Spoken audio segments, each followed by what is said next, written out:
Ассалаумағалейкум, көз қарақты көрермен. Бүгін сіздермен Сауран подкаст студиясында көргенімізге қуаныштымыз. Өздеріңізге мәлім, 2026 жыл елбасымыз Қасым-Жомарт Кемелұлы Тоқаевтың бастамасымен Қазақстан мұсылмандары діни басқармасының төрағасы бас муфти Наурызбай Қажы Тағанұлының бастамасымен адал қоғам атты көптеген игі шаралар орындалып жатыр. Бүгінде сол игі шараның бірі ретінде өздеріңізбен Түркістан облысы Сауран ауданы бойынша Қазақстан мұсылмандары діни басқармасының жанынан құралған халал даму бөлімі жетекшісі және Сауран ауданы Сауран мешіт имамы Ақылбеков Нұрлан Дәрмешұлы ағамыз қонаққа келіп отыр. Өздеріңізбен бұйыртса адал қоғам жайлы сұхбаттасатын боламыз. Аға, қош келдіңіз. Ассалаумағалейкум.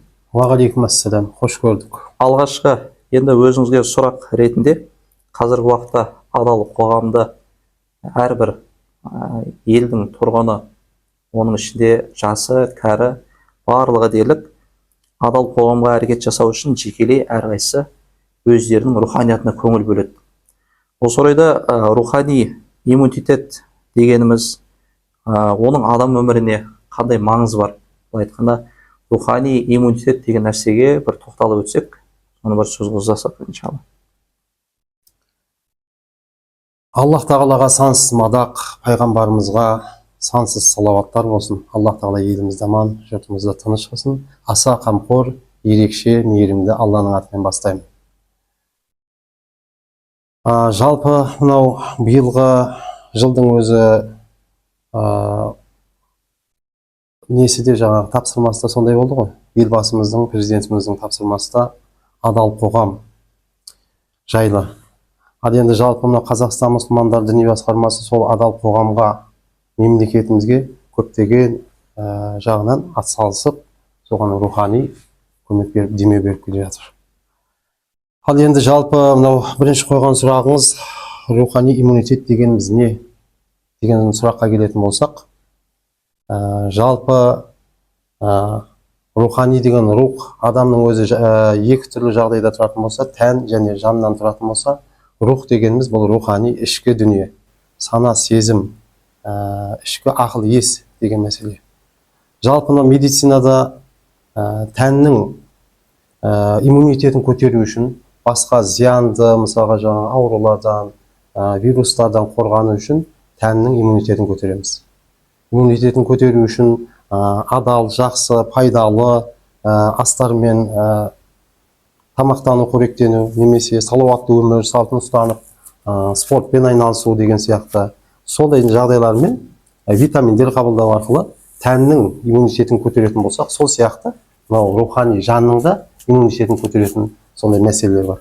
Мысалға жаңа рухты, рухани иммунитетімізді имани мәселелермен, яғни былайша атап айтатын болсақ, Құранмен, хадиспен, пайғамбарымыздың хадисімен, жаңа де мынау Аллаға деген иманымызбен, және де мына тарихымызбен, дәстүрімізбен соларды бойымызға сіңіру арқылы жалпы иммунитетімізді көтереміз.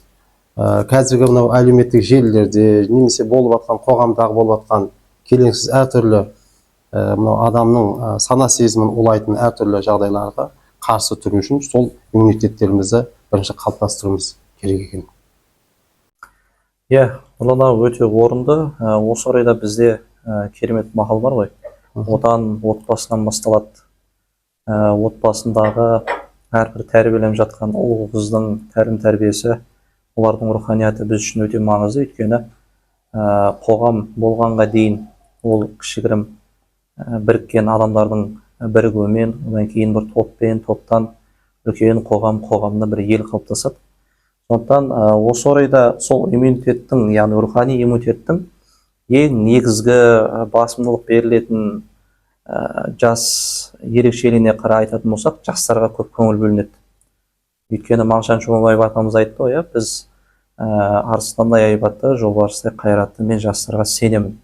Сол жастардың рухани иммунитетіне де бір көңіл бөлу мақсатта мынандай бір сұрақ келіп отыр. Жастардың қазіргі уақытта рухани иммунитетін қалыптастыру үшін ең бірінші біздің оларға деген қадамымыз қалай болу керек? Жалпы оларға деген қарым қатынасымыз, оларға бір көрсететін бағыт бағдарымыз қандай болған дұрыс? Өте орынды сұрақ. Иә, Мұхтар осы жерде бір ойыма оралып отыр. Заманымыздың заңғар жазушысы, қазақтың ұлы жазушысы Мұхтар Әуезовтің бір сөзі бар ғой: ел болам десең, бесігіңді түзе дейді. Сондықтан да біздің келешегіміз, еліміздің жарқын болуы, мемлекетіміздің жарқын, жақсы дамуы осы жастарымыздың қолында. Сондықтан ол жастарымызды, ұрпақтарымызды, перзенттерімізді қазірден бастап солардың иммунитетін қалыптастырып, рухани иммунитетін қалыптастырып, қазірден бастап тәрбиелемесек, кейін кеш болып қалуы мүмкін. Сондықтан мен ойлаймын, отбасынан, әрбір отбасында осы нәрсе қозғалу керек. Ата-аналар бірінші өздерінің жаңағы иммунитетін, рухани иммунитетін дұрыс қылып, балдарына сол нені үлгі көрсетсе деймін. Мысалға жаңағы бізде дінде де айтады ғой, қоғамда айтады: жалпы мына нәрсені істеме, мына нәрсені ұстама, мынаны үйтпе, мынаны сөйтпе деп тыйым салатын болса, оның ар жағында бір қызығушылық тұрады да. Балдарда мысалы әлі көрмеген, білмеген жас нәрестелер, жас сәбилер, әлі оң солын танымаған болашақтарымыз бір нәрсеге тыйым салатын болсақ, сол нәрсені көргісі келіп тұрады, ұстағысы келіп тұрады, істегісі келіп тұрады. Ал біз сол нәрсені біз мынадан зияндық бар екенін, мынаның немесе пайдалы нәрсе екенін соны өзіміз істеп, соны отбасымда айтып, сол нәрсені өзіміз қолданып, соны істейтін болсақ, өйткені жаңағы ата-ана деген бұл айна тәрізді. Балалар ата-анасын не істегенін көрсе, сол нәрсені қайталайды. Иә. Сондықтан да ата-аналарға айтарым мен негізі, ата-аналардың құлағына алтын сырға, сол кісілер бірінші отбасының дастарханның басындағы әңгімеде осы рухани құндылық жайында, дініміз жайлы, дәстүріміз жайлы, мына домбырамыз жайлы, барлық мына дәстүрлеріміздің бәрін дәріптеп, ұлттық құндылықтарымызды дәріптеп, соны айтып, жастарымыздың құлағына сіңіріп отыратын болса, дінімізді қоса екеуін, дініміз дәстүрді қабат алып отыратын болсақ, бұл біздің жаңағы рухани иммунитетіміздің көтерілуіне үлкен септігін тигізеді деп ойлаймын. Иә, мынау қазір сіздің айтқан сөзіңізде мынандай бір бізде өткен бабаларымыз бен тарихымыз қарасақ, олардың ешқандай бір дінсіз немесе ұлттық құндылығын жоғалтқан, тарихын білмейтін кезең болмаған ғой. Солардан қалған бір көне мақал мәтелдердің ішінде де сөзіңізге жалғау ретінде мынадай бір керемет мақал, бұны енді көпшілігіміз білгенмен кейде ой жүгіртпейміз. Оның бірі әке көрген оқ жонар, шеше көрген том ішер дейді. Оның біз мақалды тікелей жаттаймыз дағыны негізгі түбіне қарайтын болсақ, әке ұлына үлгі, ана қызына үлгі. Бұл әкесінің шариғаттан алынған ғой. Әрине. Оның барлығы сол дін мен дәстүрдің бір-бірімен ұштасқанының айқын дәлелі. Ол әкеден оқтың жонғанын көрмесе, одан үлгі ала алмайды. Яғни өзінің жасаған амалдарын ұлына үлгі болу үшін ең бірінші сөзіңізде өзіңіз айтқандай ата-ана үлгі болу керек, айнасы. Және қыз баласының да асханаға жақын болуы, тағамды дәмді дайындауы, өзінің киімінің өзінің жуу немесе сол секілді жыртығын жамап жас кезінен іске бейімдеу болуы, бұл енді анадан көрген тәлім тәрбиесі деп айтуға болады. Осы мақал аясында одан тыста енді сол ұрпақтарымыздың, келешек ұрпақтың тәлім тәрбиесіне көңіл бөлгеннен кейін бізде бабаларымыздан қалған бір керемет сөз бар ғой. Адамға, әрине адамның өзіне жаңағы жас өспірім 3 жерден әдет жұғады дейді. Яғни жақсы жаман қасиет жұғады.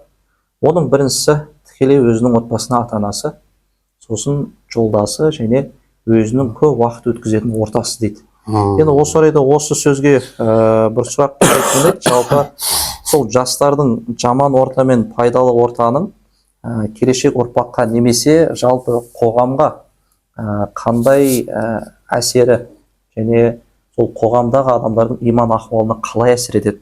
Жақсы жаман ортаның оларға әсері. Өте орынды сұрақ.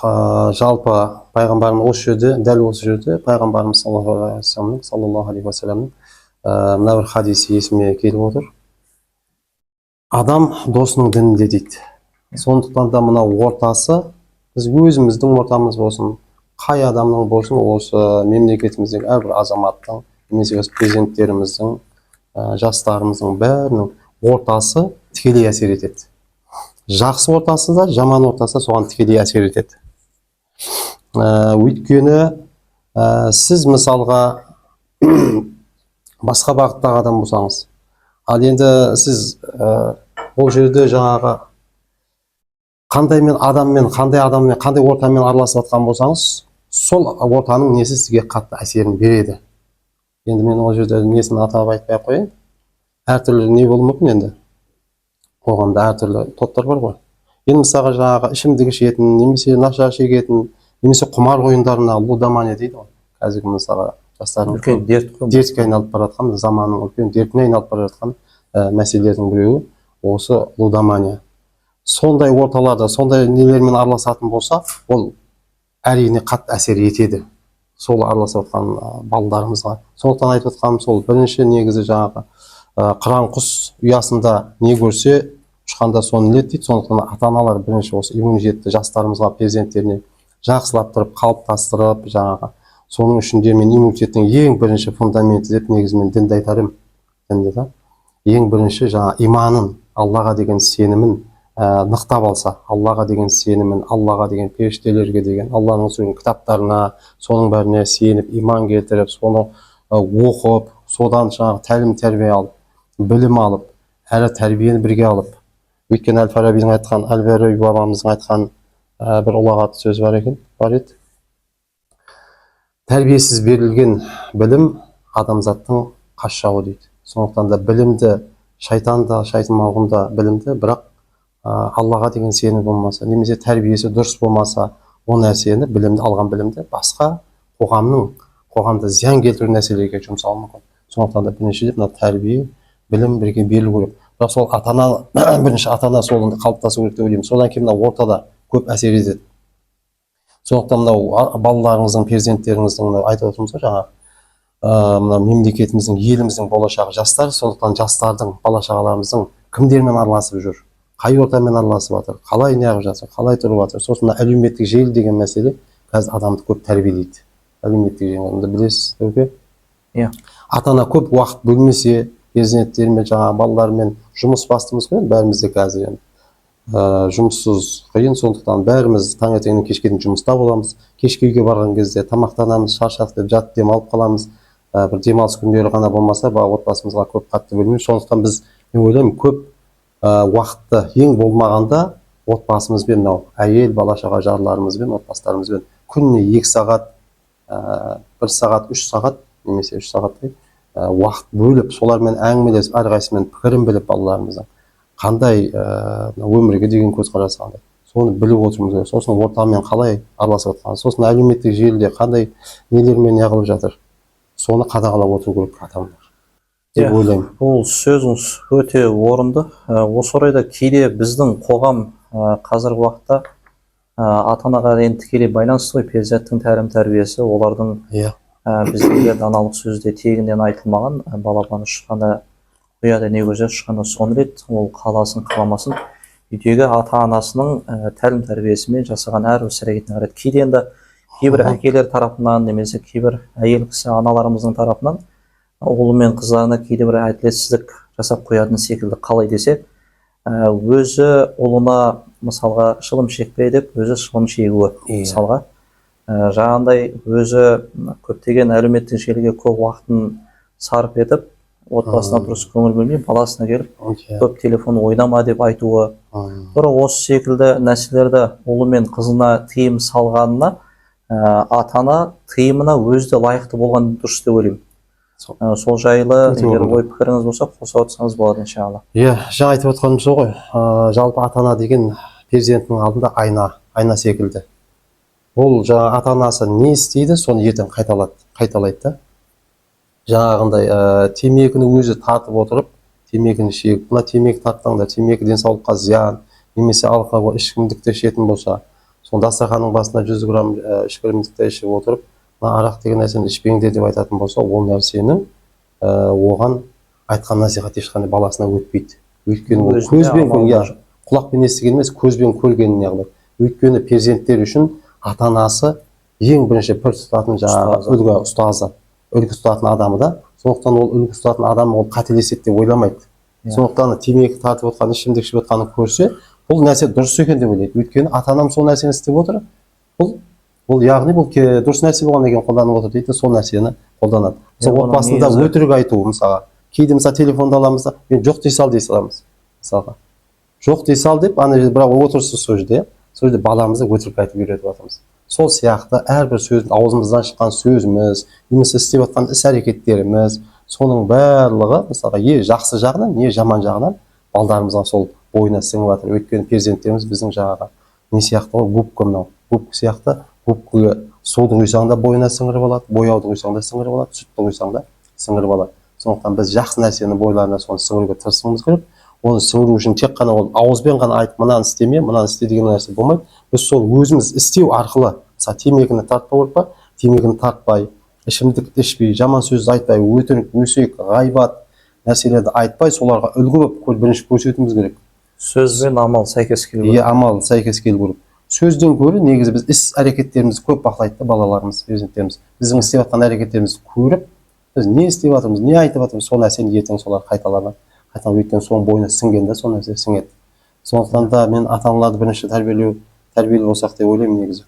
Мынау адал қоғам деген уақытта мен енді жеке өзім пікірім ретінде адал қоғам қалыптастыру үшін қоғамдағы әрбір адамның сол адалдыққа қарай ұмтылуы, өзін жекелей өзгеріске қарай қадам басуы, бір жаман қылықтарын немесе қасиеттері болса жақсы қасиеттермен алмастыруы, сол секілді дүниелерді адам баласы өзінен бастайтын болса көптеген жетістікке жетеді деген ойдамыз. Және осы орайда көптеген ата-аналар ұлы мен қызының тәлім тәрбиесіне келген уақытта жауапкершіліктен көбісі аяқ тартады.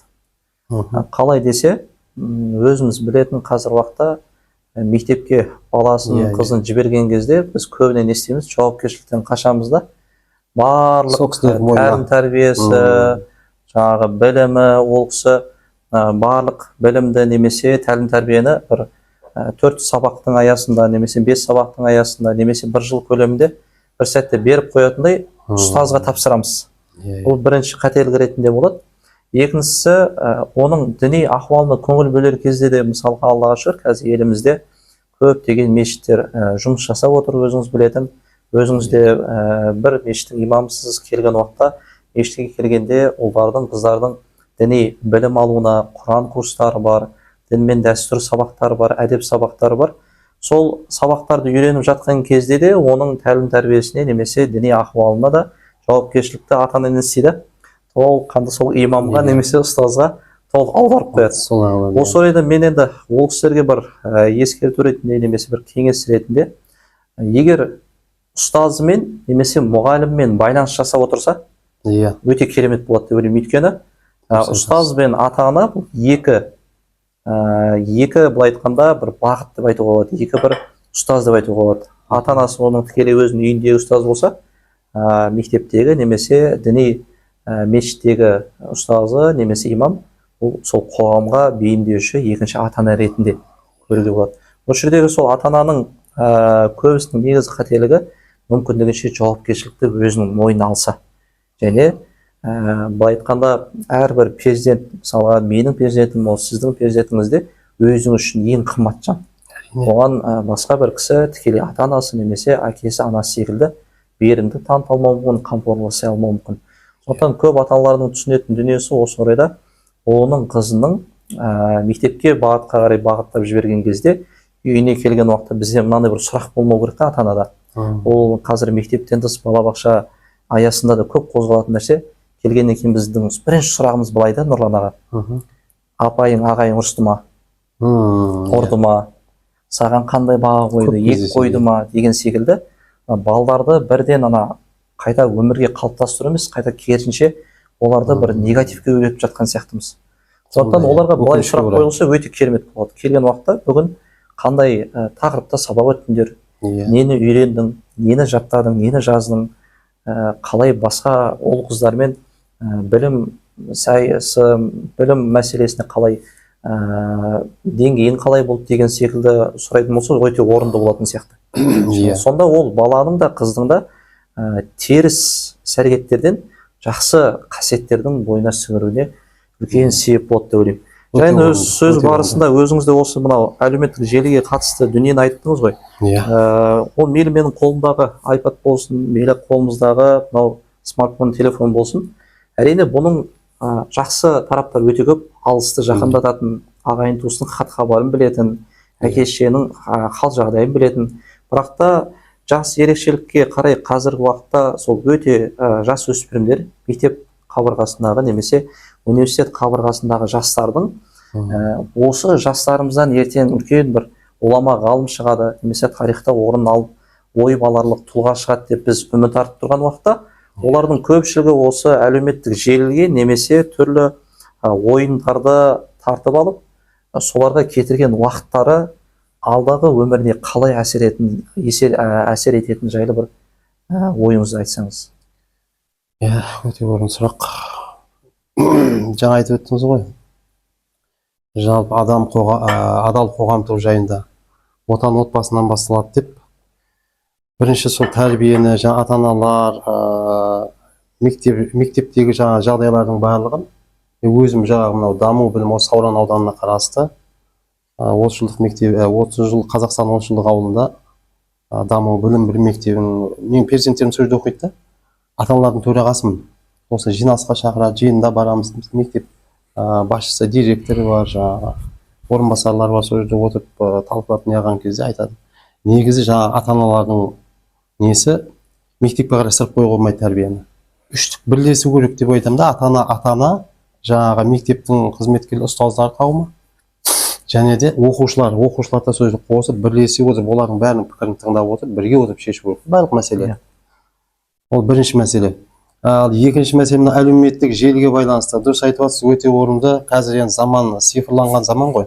Сондықтан да қазір заманның ағымынан, заманның несінен қалмауымыз керек. Дұрыс айтасыз. iPad-ыңыз бар, мынау ұялы телефондар бар, әлеуметтік желілер бар.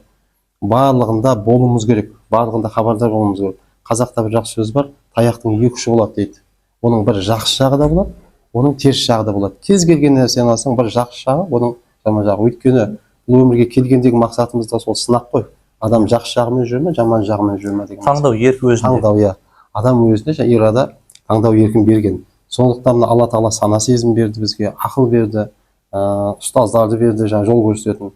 Сондықтан да мен ойлаймын, бұл осы әлеуметтік желінің ішіндегі пайдалы жақтарын, жақсы жақтарын алу керек.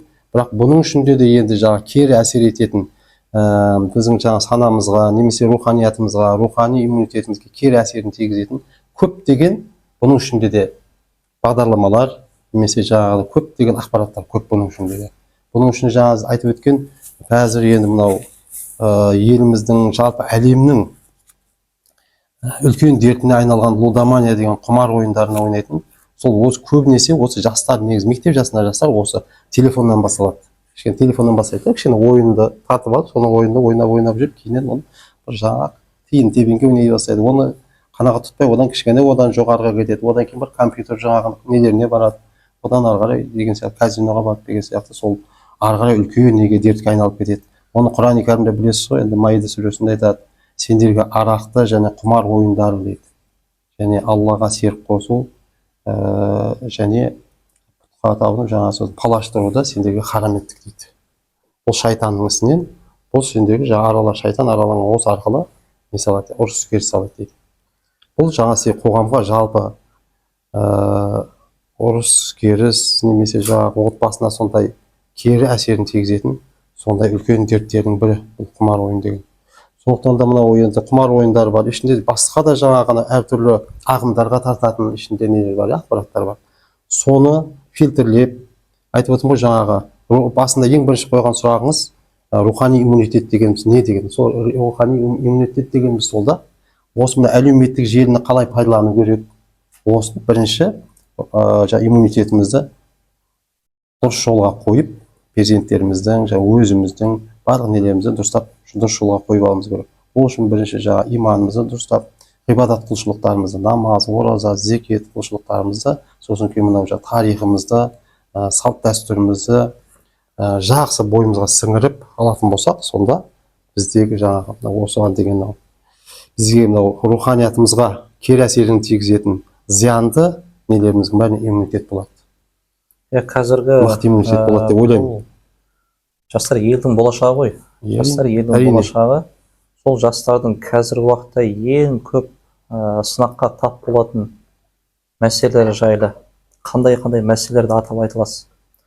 Енді жаңағы бір бұрышы бұл әлеуметтік желі болды, және лудомания болды. Одан тыс та жалпы жастардың қазіргі уақытта көп қателесіп, немесе көп сынаққа ілініп жатқан мәселелер жайлы айтсаңыз.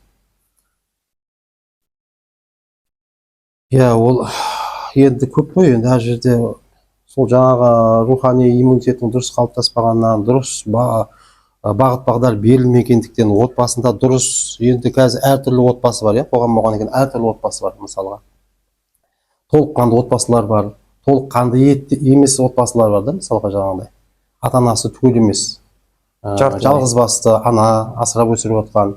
Оның өзі де мысалы көптеген, енді ол да бір Алланың сынағы ғой. Енді ол біреудің тағдыры, біреудің тағдырына пәлен деп айта алмаймыз, бірақ оның өзі де негізі бала тәрбиесіне, немесе отбасындағы сол тәрбиелерге көп әсерін тигізеді. Өйткені көп мен осы рухани саласында, дін саласында жүрген кезде жаңағы көптеген аналар өзінің проблемаларын айтып келеді, балалардың, перзенттерінің әртүрлі жағдайға түсіп кеткендері, соларға кішкене бір бағыт бағдар айтсаңыз деген сияқты сол мәселелермен келеді ғой. Енді мешітке келіп айтқанда, солармен сұхбаттасқанда мен байқағаным, әкенің орны бөлек екен.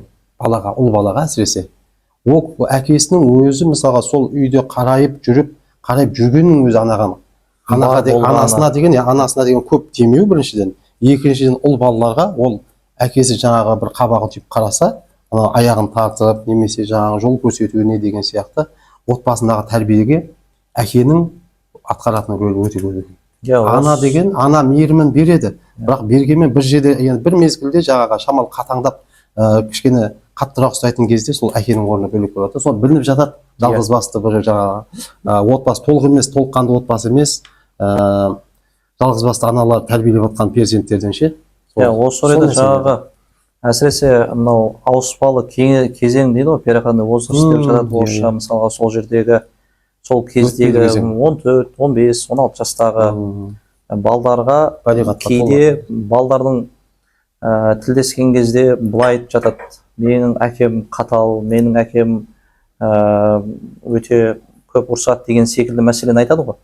Сол кезде ұлдардың тарапынан мынандай бір жақсы бір түсінік қалыптасқан дұрыс та, әкенің ұрсуы, ескертуі асыл қатыгездік емес.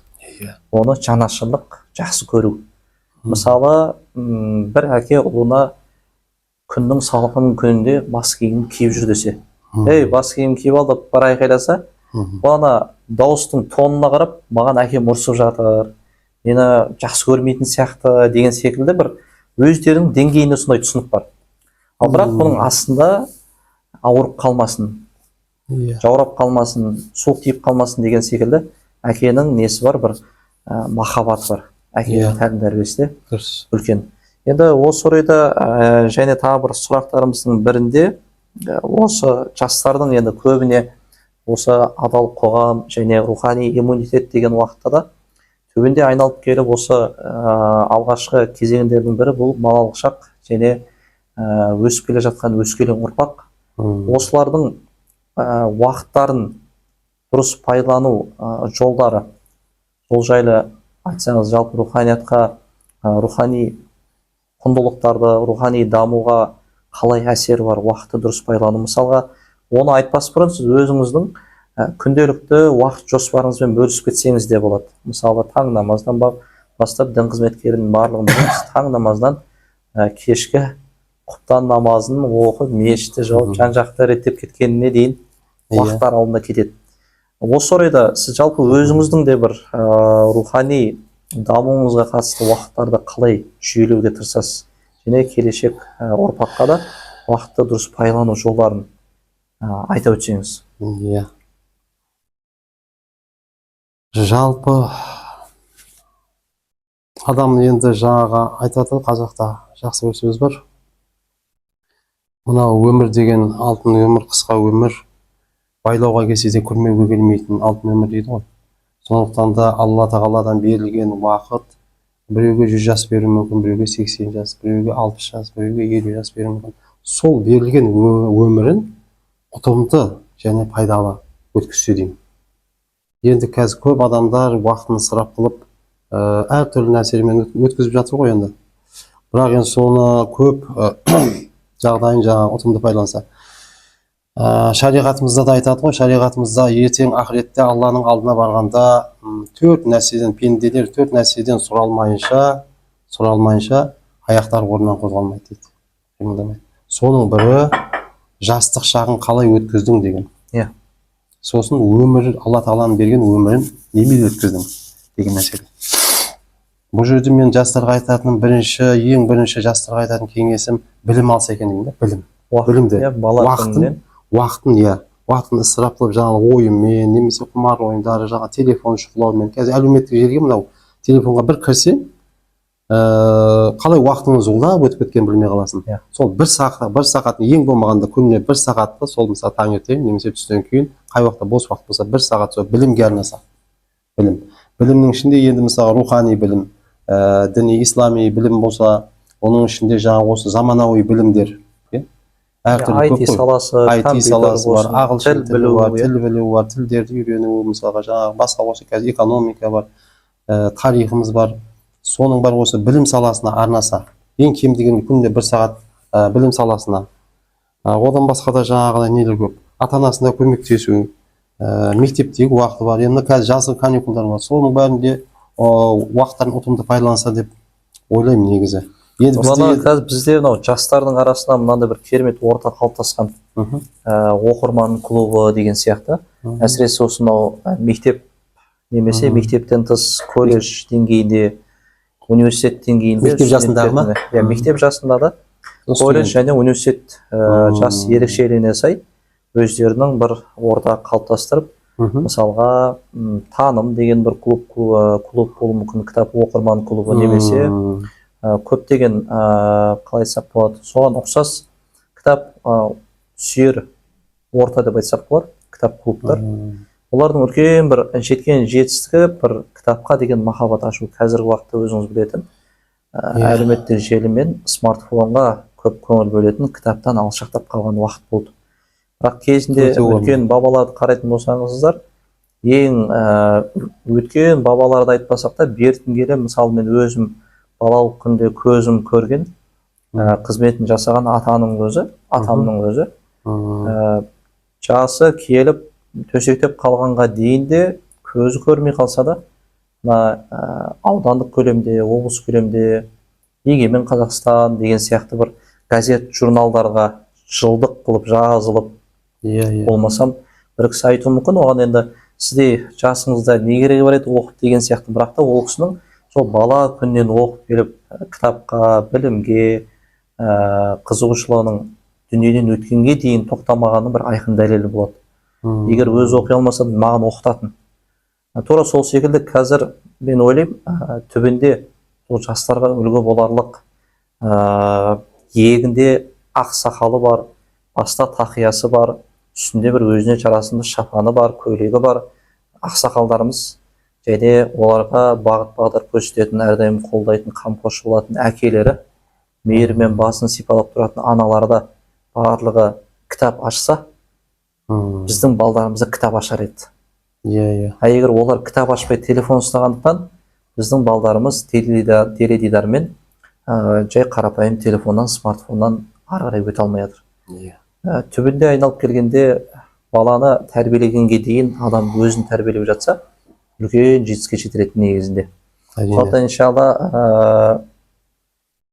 кейінгі сұрақтарымыздың біріне көшіп, одан кейін өзіңіздің бағытыңыз бойынша халал дамуға да қатысты сұрақтарымыз бар. Иншалла соңғы сұрақтарымыздың бірі жалпы қазір жалпы бір жас буынға бүгінгі уақытта дәл қазірден бастап өзгеру керек болса, яғни рухани иммунитетін күшейткісі келсе, бір жас бала келіп, мен осы руханиятыма қалай көңіл бөлейін, жалпы немен айналысайын деген уақытта, сіз бір нақты оларға айтатын бір 3 кеңесіңіз болса, болашақ ұрпақтың руханиятына қатысты 3 кеңес. Бір жас бала келді, Нұрлан мырза деді, Нұрлан аға деді, немесе Нұрлан имам деді, келді. Маған осы бір өмірлік бағыт болатын, және руханиятыма да көп пайда тигізетін бір Үш ғана кеңес. Бұны айтуымыздан мақсат пайғамбар саллаллаху алейхи кезінде де бір кісі келіп сұрады ғой. Я Алланың елшісі, маған жәннатқа лайық болатын бір амалды айтыңыз, мен оны көбейтпейін, азайтпайын, соны тұрақты орындайын деді ғой. Тура сол секілді бір жас бала келіп, бір өмірлік кеңес, бағыт көрсететін, бір жасаған уақытта ертең өмірлік бір руханиятыма да пайдасы тиетін үш кеңес десе, қандай үш кеңес айтар едіңіз? Иә, сол бәрін деп мынау бағдарламаның барысында да айтып жатырмыз. Жалпы адал қоғамды қалыптастыру үшін бірінші осы жастарды тәрбиелеуіміз керек. Соларға енді мына білгенімізді, көргенімізді үйретіп, жол көрсету біздің әрбір осы қоғамның, мемлекетіміздің әрбір азаматының бір міндеті ғой негізі. Жалпы мына жастарға жол көрсету. Сондықтан да айтатыным, ең бірінші адамға білім керек. Білім. Білімсіз білімсіз күнің жоқ дейді ғой. Сондықтан оң қолыңмен сол қолыңды тану үшін де бірінші мынау оң екенін, мынау сол екенін білу үшін де бірінші білім керек. Өйткені Құран кәрімнің ең бірінші түскен аяты, Әлақ сүресінің алғашқы аятында оқы, сені жаратқан Алланың атымен оқы деп бастағанда, Алла Тағала бірінші оқуды фарз еткен. Яғни бұйырған. Бұйрығы Алланың бұйрығы. Сондықтан бүкіл нәрсені ата-ананы сыйлау үшін де, қоғамға адал қоғам құру үшін де, қоғамда адал азамат болу үшін де, ешкімнің ақысын жемей, жетімнің ақысын жемей, көршінің ақысын жемей, бәріне адал, немесе өзінің мысалы жұмысшы болсаң да, заводта қызмет жасайтын, егінші болсаң да, малшы болсаң да, қай салада қызмет жасасаң да, қай қызметтің несі болу үшін бірінші сол саланың міндетті білімді болу керек та, соның несін жете білу керек. Сондықтан да ең бірінші мен жастарға айтатыным, барлық нәрсені қойып, бірінші білім алса деймін. Екінші, денсаулықтарын сақтап, салауатты өмір. Спортпен шұғылдану, спортпен шұғылдану, оның ішінде салауатты өмір ішінде жаңағы спортпен шұғылдану, дұрыс тамақтану. Мен қазір мына жастардың тамақтануына көңілім толмайды, шынымды айтсам ше. Фастфуд қой бәрін. Фастфуд, чипси бар, коласы бар, горилласы бар, мысалы атап айтатын болсаң, оның барлығы ағзаға зиян да. Мен солардың бәрін ішіп жеп отқандарын көріп, келешегімізден қорқамын, шынымды айтамын. Өйткені олардың денсаулығы жоқ, сондай жастар қоғамға да пайдасыз кері әсерін тигізеді ғой. Сондықтан бізге адал қоғам болу үшін, адал қоғамды құру үшін дені сау, мықты, салауатты, ойлау өрісі жоғары, отанға деген сүйіспеншілігі, сондай патриоттық сезімі мықты, сондай жастарды тәрбиелеуіміз. Сол үшін біріншіден денсаулық. Атам қазақта айтады ғой, бірінші байлық денсаулық деп. Сол үшін денің сау болу үшін адам негізі бірінші спортпен айналысып, одан кейін дұрыс тамақтану керек деп ойлаймын.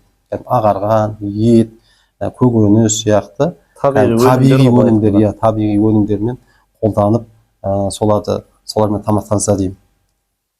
Денсаулығына дұрыс қарап, білімді болып, сосын кейін тәрбие, ата-анасын құрметтесе, сосын кейін рухани білім алса деймін. Құран, хадистен, пайғамбарымыздың хадистерінен. Содан кейін өзіміздің тарихымызда Абай атамыздың қара сөздері бар. Бұхар жыраудың айтқан қанша өсиеттері бар. Төле би, Қаздауысты Қазыбек би, Әйтеке би, сол кісілердің бәрінің несінен сусындап, тарихымыздан, әдебиетімізден сусындаса деймін. Дұрыс, Нұрана, осы сөзіңізге қосыла кетемін. Және бала күнде мектепте білім алған кезде бізде мынандай бір сыныбымызда тақтаның үстінде біздегі тарихта орын ойып аларлық халде қалған бір бабаларымыздың бірі болған Сұлтан Махмұд Торайғыровтың бір сөз жазылған. Мен оны қателеспесем жазылып тұратын. Иә, осылай мынау қазір руханият және талдау орталығы деген сияқты. Ол жерде дәл осылай тақтаның үстіне жазылып тұратын, сол қателеспесем 3-ші немесе 4-ші класста болу керек, сыныпта оқитын кезімізде. Сол нәрсе әлі есімнен шықпайды.